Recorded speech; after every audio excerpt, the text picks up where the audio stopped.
পিরিয়ডের অসহ্য ব্যথায় কষ্ট পাচ্ছেন? ওষুধ ছাড়াই এই 5টি ঘরোয়া উপায়ে দ্রুত আরাম পান।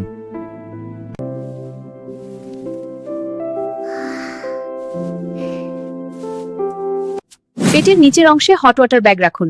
আচ্ছা, কতক্ষণ রাখবো? 10 থেকে 15 মিনিট রাখুন। ধন্যবাদ। এটি জরায়ুর পেশিকে শিথিল করে ব্যথা দ্রুত কমায়।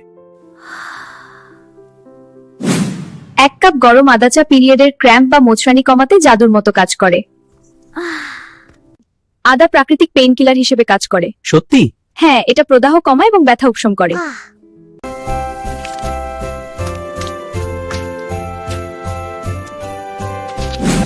ব্যথা হলে শুয়ে না থেকে ঘরে হালকা হাঁটাহাঁটি বা স্ট্রেচিং করুন। দেখো, এটা সত্যি সাহায্য করে।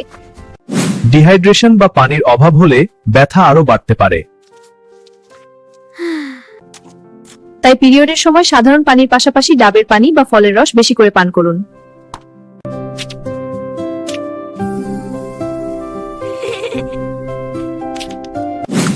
পেটের নিচের অংশে কয়েক ফোঁটা ল্যাভেন্ডার বা এসেনশিয়াল অয়েল দিয়ে আলতো হাতে মাসাজ করুন। এটি মানসিক প্রশান্তি দেয় এবং ব্যথার অনুভূতি কমায়। ব্যথা যদি অতিরিক্ত বা অস্বাভাবিক হয় তবে অবশ্যই ডাক্তারের পরামর্শ নিন। এমন আরো স্বাস্থ্য টিপস পেতে ভিডিওটি লাইক দিন এবং সাবস্ক্রাইব করে আমাদের সাথেই থাকুন।